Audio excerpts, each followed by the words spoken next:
s'est battu pour la gagner, on se battra pour la garder. La retraite à 60 ans, on s'est battu.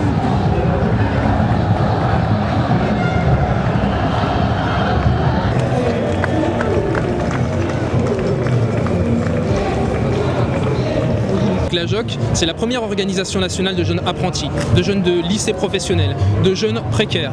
Et aujourd'hui, ces jeunes, on a l'impression qu'ils ne sont pas forcément dans le mouvement parce qu'avec leur contrat précaire, leur contrat d'apprentissage, être présent à une mobilisation, faire grève, ça veut dire être licencié. Parce que pour les travailleurs précaires, le droit du travail n'existe pas. Et on est là pour dire, c'est pas que les étudiants et les salariés en CDI qui se mobilisent, c'est vraiment l'ensemble de la jeunesse qui est aussi derrière le mouvement.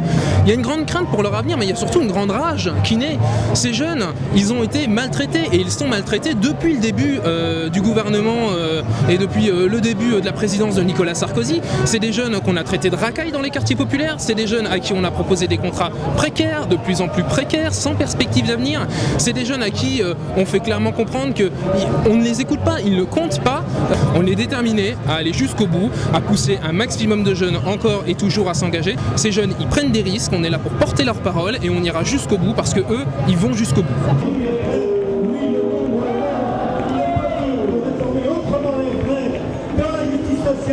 Les enseignants sont dans ce mouvement pour les mêmes raisons que l'ensemble des fonctionnaires et que celles de tous les salariés.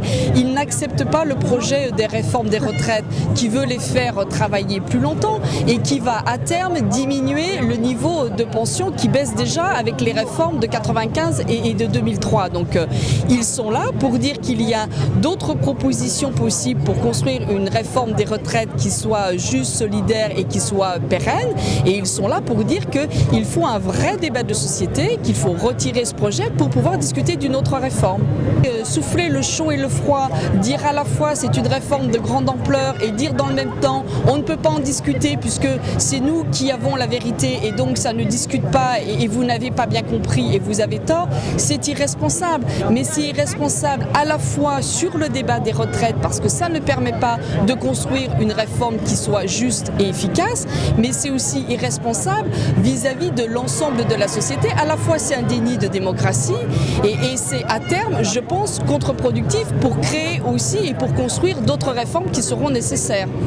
Mais aujourd'hui, la responsabilité, elle est dans le camp du gouvernement. Personne ne comprend que ce gouvernement ne réponde pas à l'exigence de millions de salariés qui demandent simplement d'avoir un débat de société sur la question des retraites et de pouvoir discuter des propositions qu'ils portent depuis des mois. Et c'est face à cette incompréhension que la détermination, elle est forte.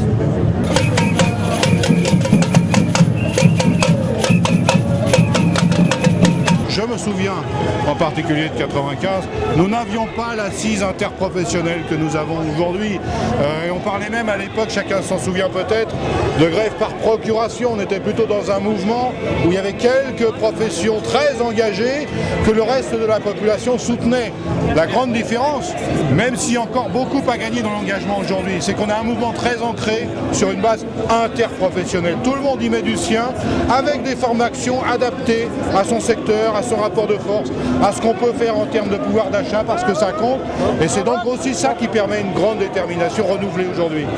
Cette fois-ci, on passe à 266 manifestations, plus importantes que depuis tout le début du processus, avec des impacts sur la vie quotidienne. On parle de l'essence, on parle des transports en commun, et un soutien de plus de 70% de la population. C'est donc un mouvement hors norme auquel nous assistons aujourd'hui. Pour le président de la République lui-même, alors on sait qu'il voudrait, dans un exercice très politicien, faire une démonstration qu'il tient bon quoi qu'il arrive. Il faut, même si c'est difficile, savoir relever le défi de la guerre d'usure. On veut nous avoir à l'usure et rester sur des actions de masse et la démocratie pour conduire le mouvement.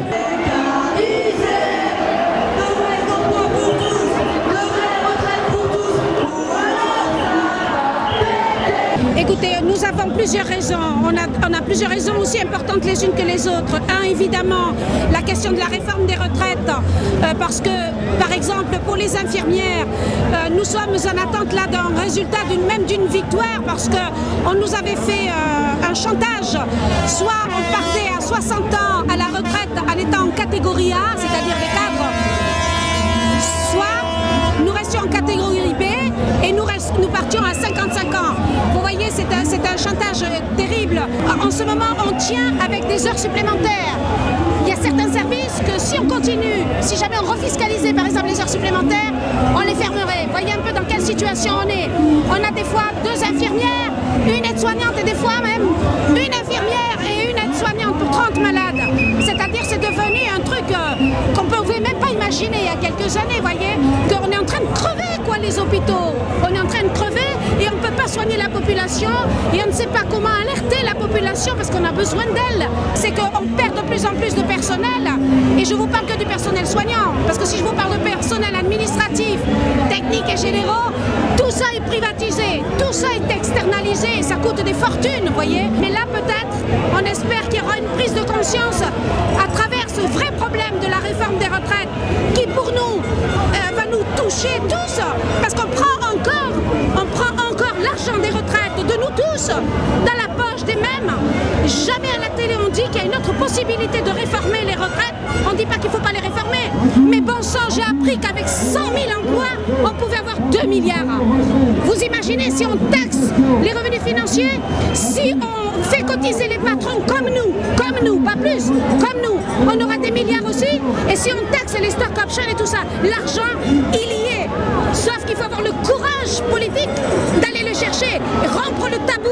Les riches, ils sont riches, on les touche pas, c'est normal, il y a des riches et des pauvres. Ça suffit ça. Je pense qu'en ce moment, c'est peut-être ce qui est en train de se passer.